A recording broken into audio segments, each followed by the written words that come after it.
ഞാൻ ഉപദേശം കൊടുക്കാൻ ഉദ്ദേശിക്കുന്നത് അന്തം കമ്മികൾക്കാണ്.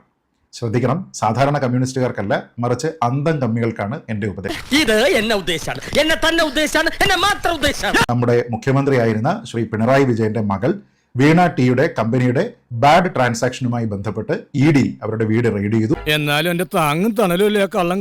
ആ റെയ്ഡ് ചെയ്തിരുന്ന സമയത്ത് അവിടേക്ക് കട്ടയും മുട്ടയും ഒക്കെ എറിഞ്ഞുകൊണ്ട് ED ഉദ്യോഗസ്ഥരെ കൊലപ്പെടുത്തുന്നതിന് വേണ്ടി ശ്രമിച്ച തലയ്ക്ക് വെളിവില്ലാത്ത കുറേയധികം അന്തം കമ്മികൾ ഉണ്ടായിരുന്നു. എന്നാലും ഒരു പരിചയമില്ലാത്ത ആൾക്കാർ വന്നെ ഇത്രയും ഇടി ഇടിച്ച് എന്തിനാണെന്ന് ഒരു പിടിയും കിട്ടും. ആ അന്തം കമ്മികളെ മൊത്തത്തിൽ തൂത്തുവാരി എടുത്തുകൊണ്ട് ഇപ്പൊ പോയിട്ടുണ്ട്.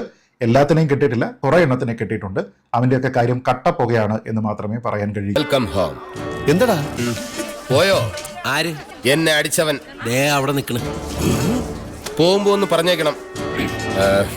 എന്റെ വായന്തലങ്ങനെ അപ്പുറത്ത് കിടക്കാം, ഒന്ന് ഉറങ്ങും. ഈ വെള്ളിയാഴ്ച വീണ ടിയെ ചോദ്യം ചെയ്യുന്നതിന് വേണ്ടി സമൻസ് അയച്ച് കൊച്ചിയിലെ ED ഓഫീസിലേക്ക് വിളിക്കുമ്പോൾ മേലും മുറിയാൻ നോക്കണം. നിന്റെയൊക്കെ കയ്യിലിരിപ്പ് പഴയതാണെങ്കിൽ മുറിയും. എടപ്പള്ളിയിലും മറ്റുമുള്ള പല കട്ട ഫാക്ടറികൾ ഉണ്ടാകും, അവിടെയൊക്കെ പോയിട്ട് കട്ട സ്റ്റോക്ക് ചെയ്യരുത് എന്നുള്ള ഒരു ഉപദേശമാണ് എനിക്ക് അന്തം കമ്മികളോട് പറയാൻ. ഇതൊക്കെ സർവ്വസാധാരണമാണ്. CPM-ന്റെ നേതാവോ അല്ലെങ്കിൽ കമ്മ്യൂണിസ്റ്റ് പാർട്ടിയുടെ ഏതെങ്കിലും കാലത്തുണ്ടായിരുന്ന ഒരു നേതാവോ അവരുടെ ഭാരവാഹിയോ ഗവൺമെന്റിന്റെ ആളോ ഒന്നുമായിരുന്നില്ല വീണ.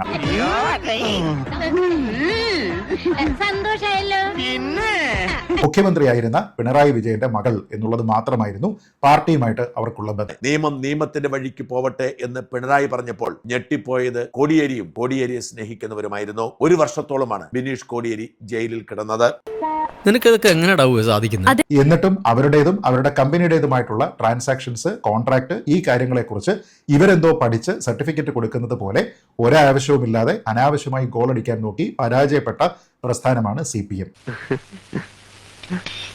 അങ്ങനെ ന്യായീകരിക്കാൻ ശ്രമിച്ചിരുന്ന CPM-ന്റെ ആൾക്കാരിൽ നിന്ന് ഇപ്പോ ഇവരെ ന്യായീകരിക്കുന്നതിന് വേണ്ടി ചാനൽ ചർച്ചകളിലേക്ക് വക്താക്കളെ കൊടുക്കാൻ പോലും കഴിയാത്ത ഒരു സാഹചര്യത്തിലേക്ക് അവരെത്തിയിരിക്കുകയാണ്. സമരഭടന്മാരായി വന്ന് ഇപ്പോൾ ജയിലിലായിരിക്കുന്ന അന്തം കമ്മികളെ പോലെ നിങ്ങൾ ആരും ആവരുതേ എന്നുള്ളതാണ് എനിക്ക് ജയിലിന് പുറത്ത് നിൽക്കുന്ന അന്തം കമ്മികളോടുള്ള അഭ്യർത്ഥന. എനിക്ക് നിൽക്കാനറിയില്ല, കക്കാനേ അറിയൂ. എങ്ങനെയുണ്ട്? എന്ത് ചെയ്യും?